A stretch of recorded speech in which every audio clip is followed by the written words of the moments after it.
Salut à tous, on se retrouve pour une vidéo analyse concernant la victoire du Barça face au Real Madrid en finale de Copa del Rey sous le score de 3 buts à 2.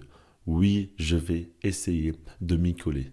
C'est un grand défi que je me donne parce que là, les émotions sont encore très présentes. On a vécu un match pour l'histoire. Il faut bien s'en rendre compte. Le but de Jules Koundé, on va s'en rappeler toute notre vie. Les deux passes décisives de Yamal aussi, sa teinture, tout ce que vous voulez. On va retenir énormément de choses. Le premier coup franc d'Mbappé, ouais, quoique je pense qu'on va l'oublier. Bon, en tout cas, il y a beaucoup de choses qu'on va retenir. Par rapport à tout ça, on va commencer dès maintenant. Et j'ai envie de commencer tout de suite par le but de Pedri. Le premier but du match qui tombe.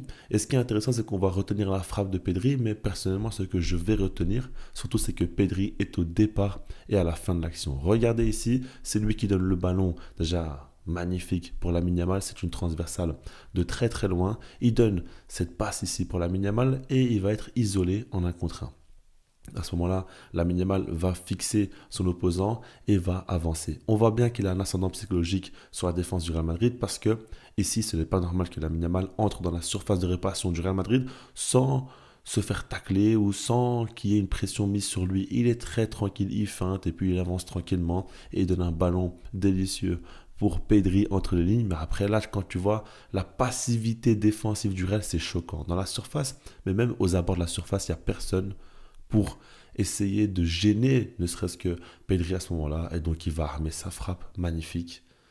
Et ouais, là, il va frapper en pleine lucarne et il va mettre un but exceptionnel. À ce moment-là, ça fait 1-0 pour le Barça et on se dit qu'ils vont dérouler, qu'ils vont continuer. Et en soi, quand tu regardes dans le jeu, le Barça a été dominant en première période. Le Real a eu beaucoup de déchets, n'a pas eu de véritable occasion de but et le Barça a continué. Maintenant, le problème dans un premier temps, ça a été surtout que Rafinha a eu du déchet à la finition. Et même dans le dernier geste, je trouve qu'il s'est raté quelques fois. Il n'a vraiment pas fait un bon match. Et si on continue, un autre gros problème, c'est l'arbitrage. Et oui, je ne suis pas fan de parler de cela, mais ici, le contexte est trop important. On sait que l'arbitre avait pleuré en conférence de presse un jour avant le match, disant que son fils se faisait harceler, notamment à cause des vidéos du Real Madrid qui postent sur leur chaîne YouTube où ils expliquent que les arbitres font des erreurs, sont corrompus ou quoi. Au final, on comprend bien ici qu'il a subi une grande pression. Le Real Madrid a demandé à ce qu'il y ait un changement d'arbitre carrément par rapport à tout ce qui s'est passé. Ça a fait un gros bordel, beaucoup de bruit. Et à ce moment-là, on a vu que l'arbitre n'a pas été lucide.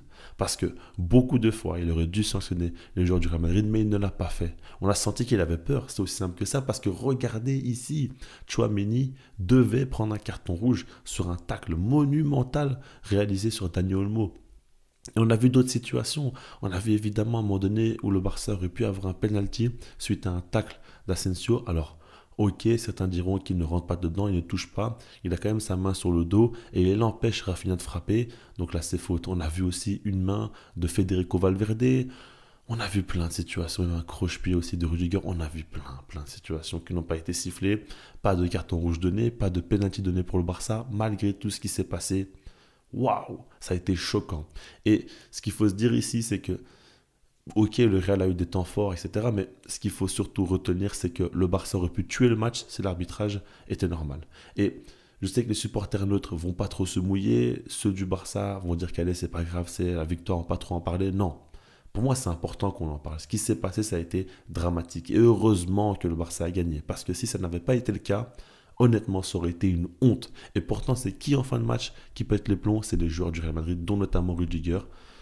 C'est n'importe quoi. Vraiment, ce qu'on voit, c'est choquant et ce n'est pas du tout ce qu'on aime voir. Mais en tout cas, en seconde période, on voit quand même que le Real Madrid revient beaucoup plus fort, avec des temps forts.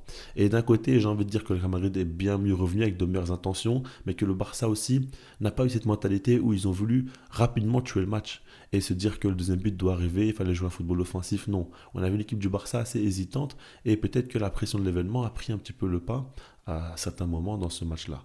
C'est ce que j'ai envie de dire aussi. Mais en tout cas, quand on regarde, il y a eu des situations où défensivement le Barça a laissé beaucoup d'espace et les Madrilènes ont su en profiter, notamment Bellingham qui a fait tout de même un gros match. Pour moi, ça a été de loin le meilleur Madrilène. Et puis Vinicius a apporté du danger. Pas mal de fois, il était tout proche de marquer. Tech a sorti quelques arrêts. Il y a eu quelques ratés aussi des Madrilènes. Je trouve qu'ils auraient pu marquer même plus tôt. Et ça finit par entrer sur coup franc. C'est Mbappé qui va mettre son premier coup franc direct cette saison. Il a fini par le faire, évidemment, et très peu de temps après, Tchouaméni va marquer sur corner, où il va gagner son duel de la tête. On voit que Tech peut faire beaucoup mieux. Je pense qu'il peut l'arrêter. Le ballon est très proche de lui, mais il est un peu surpris. Et c'est pas la première fois que sur corner, il encaisse avec un ballon qui passe très très proche de lui. J'ai l'impression qu'il a du mal avec les phases arrêtées comme ça où il y a beaucoup de monde devant lui. Mais le truc, c'est que là, il reste plus qu'un quart d'heure à jouer. Le Real Madrid a fait une remontada. Ils étaient menés 1-0, c'est 2-1 pour eux. Et tout le monde pense que ça y est, ils vont gagner cette Copa del Rey. Mais le Barça a des ressources mentales incroyables. Et le Barça a surtout Lamine Yamal qui joue dans cette équipe. C'est ça qu'il faut se dire, c'est ça qu'il faut retenir. Parce que il offre un ballon délicieux pour Ferran Torres. Regardez cette passe, il va offrir un face-à-face. Alors, je l'avais dit dans ma vidéo débrief, je le redis, Thibaut Courtois sort très très mal. Et il est fautif, ok. Mais Lamine Yamal offre tout de même un ballon extraordinaire. Et puis à ce moment-là, Ferran Torres, regardez sa frappe, elle est ratée, elle est molle. Rudiger pourrait intervenir, mais il va se rater lui aussi. Ça passe in extremis et ça fait 2-2. Et à ce moment-là, tu le sais, le Barça est revenu à 2-2. Ils peuvent gagner. Combien de remontadas le Barça a fait cette saison? Mentalement, on sait que le Barça est hyper solide et que le Real Madrid, eux, ont coulé jusqu'à présent. Donc plus que jamais, on y croit. Et puis ça finit par tomber. Alors déjà, ce qui est important pour moi, c'est que lors de toute la prolongation, le Barça a dominé. Ils ont eu beaucoup de situations, pas mal d'arrêts de Thibaut Courtois. Ça, il faut le retenir. Et au final, ça finit par rentrer. Comment? Par une perte de balle de Luka Modric. C'est lui qui veut donner un ballon plein axe à Brahim Diaz alors que le Barça était en full pressing. Et là, ce qu'il faut retenir, c'est peut-être pas la perte de balle de Modric, c'est surtout, on va dire, le caractère du Barça. En toute fin de prolongation, il continue à presser jusqu'à la 120e minute de jeu pour récupérer un ballon. Et regardez Jules Koundé, regardez-le bien. Il a du retard. Il est très loin de Brahim Diaz. Au moment où Modric fait la passe. Ok, sa passe est un petit peu molle, mais Brahim Diaz peut avancer sur le ballon aussi. Et il ne le fait pas. Et Jules Koundé va récupérer le ballon parce qu'il se bat.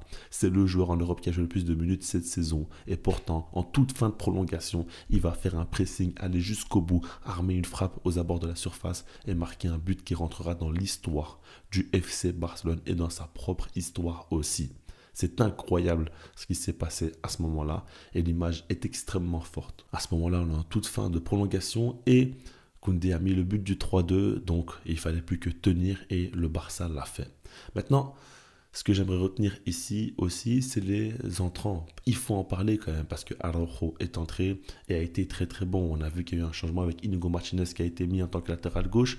Araujo plein axe et face au Real Madrid, il ne déçoit pas quand même. Il fait souvent des gros classicos. Même cette saison en finale de Supercopa, il a été excellent quand il était rentré en jeu. Cette fois-ci aussi, il a fait la différence alors que le Barça était fébrile à partir du moment où le Real a mis son premier but. Ça aussi, il faut le mentionner. Donc, très très bonne entrée de sa part. Eric Garcia au milieu de terrain à la place de Pedri. C'est un choix marquant, assez fort. Mais lui aussi a été solide. Lui aussi a coupé des contre-attaques du Real Madrid et j'ai beaucoup apprécié son entrée comme sa saison. C'est à l'image de ce qu'il produit depuis le début de la saison. C'est impressionnant. Gavi aussi, évidemment, il rentre très très bien. Bellingham faisait un gros match et réussissait pas mal de ses duels en 1 contre 1. Gavi, quand il est entré, il l'a rentré dedans. Et il a fait comprendre que c'était fini le show. Comme il y a quelques années, il avait déjà réalisé un grand classico face à Bellingham. On sait que c'est un joueur contre qui il a des facilités, Gavi, et il l'a montré à nouveau. Et puis, on peut parler de plein de joueurs qui sont entrés, qui ont fait de bonnes choses, mais le numéro 1, c'est bel et bien Fermín López. Il a fait une entrée de psychopathe. Il faut dire la vérité, il a été monstrueux techniquement. Combien de fois il a dribblé 2-3 joueurs sur une action. Vraiment grand respect à Fermín López. Pas beaucoup de gens vont le retenir parce qu'au final, il n'a pas été décisif, il n'a pas marqué, il n'a pas fait une passe décisive. Ok, mais quelle entrée de sa part. Et puis, c'est ce type de joueur-là aussi qui booste tout le monde et qui fait que tout le monde se dit, ok, on reste quand même le Barça, on peut le faire. Lui, il est entré avec une détermination, il n'a pas été impacté par l'événement, par le score ou quoi que ce soit. Daniel Mo est passé à côté de son match parce qu'il a été imprécis beaucoup de fois dans le dernier geste. Fermín López, lui, il entre et tout de suite, il fait beaucoup de bien. Il rassure ses coéquipiers. Et pour moi, ça a été un joueur clé, tout comme Araujo, tout comme Eric Garcia. Mais Fermín López, c'est peut-être encore un cran au-dessus. Honnêtement, j'ai énormément apprécié son entrée. Donc, au final, le Barça gagne 3-2 face au Real Madrid dans un scénario complètement dingue. Et tout ça, ça montre deux choses pour moi qu'il faut retenir. La première, c'est que le Barça de Flick a un plan initial et s'y tient du début jusqu'à la fin, prolongation ou pas. On veut presser, on veut jouer, on veut faire le piège du hors-jeu, on veut marquer un maximum de buts. Quoi qu'il arrive, ils vont jouer comme ça. Et c'est important pour moi d'être cohérent. Et je trouve que s'ils étaient encore un peu plus cohérents, on n'aurait même pas dû aller en prolongation parce que je trouve qu'après le 1-0, le Barça a joué en laissant un peu le ballon au Real Madrid. Et ça, c'est quelque chose que je n'ai pas apprécié. Je trouve que, ok, oui, tu peux être très fort en contre-attaque. Et si par exemple Rafinha avait été clinique, tu aurais pu tuer le match en jouant de la sorte. Ok. Mais des fois, je trouve que tu laisses le ballon, mais tu as un bloc équipe un peu coupé en deux. Je pense qu'il fallait au bout des choses. Si tu laisses le ballon à l'adversaire, il faut être un peu plus compact aussi. Et puis réussir à attaquer avec encore plus de surnombre, ce qui n'a pas toujours été le cas. Donc ça, c'est un point important. Mais maintenant, j'ai dit qu'il y a un point à retenir, c'est par rapport à ça, cette idéologie de jeu que je te garde du début jusqu'à la fin, mais le second point, c'est le mental de l'équipe. Ils y croient jusqu'au bout. Et ça, c'est caractérisé comme, enfin, plutôt par un joueur comme Lamine Yamal.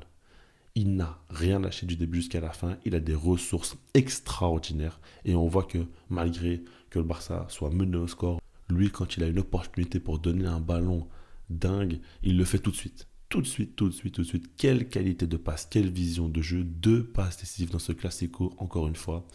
Ah, il est plus que jamais décisif. À chaque fois dans les matchs importants, il dit qu'il est en mission. Et puis sur le terrain, il nous régale. Mais c'est déjà une légende. C'est un big game player. C'est un joueur fait pour les grands matchs. C'est ça qu'il aime. Lui, les petits matchs de Liga, il n'aime pas. Il va jamais vraiment être bon. Non, je rigole. Peut-être pas jamais, mais en tout cas, pour l'instant, il nous a déçus pas mal de fois dans les petits matchs accessibles où il aurait pu faire des stats. Lui, ce qu'il préfère, c'est se préserver pour les matchs de ce type-là, en Ligue des Champions, face au Real Madrid. Ou, vous voyez ce genre de match-là où la pression est très très haute, où il ne faut surtout pas se rater. Lui, il aime ça. Et lui, il est à l'aise avec ça. Il va faire une teinture, il va s'amuser, il va faire une story. Et puis sur le terrain, il va faire la différence. C'est aussi simple que ça. En tout cas, vraiment grande victoire du Barça. Mon seul petit doute, on va dire, c'est pas un doute, ma seule petite inquiétude, on va dire comme ça, c'est que le Barça a donné quand même beaucoup d'énergie dans ce match-là. On est allé au bout des prolongations, beaucoup, beaucoup d'efforts fournis. Je me demande avec quel visage ils vont arriver face à l'Inter Milan en Ligue des Champions dans très peu de temps. Ça va pas être facile d'un point de vue physique, mais en tout cas, dans tout ce qu'on peut imaginer, ils ont vraiment été présents. Et ouais, j'ai beaucoup, beaucoup apprécié ce match-là. Donc, le Barça nous a régalé. Et on est champion de la Copa del Rey. Mais ce n'est pas fini. Il reste deux titres à aller chercher, la Liga et la Ligue des Champions. On va en parler dans les prochaines vidéos. Likez un maximum la vidéo, abonnez-vous si ce n'est pas déjà fait. Et puis sinon, moi je vous dis peace.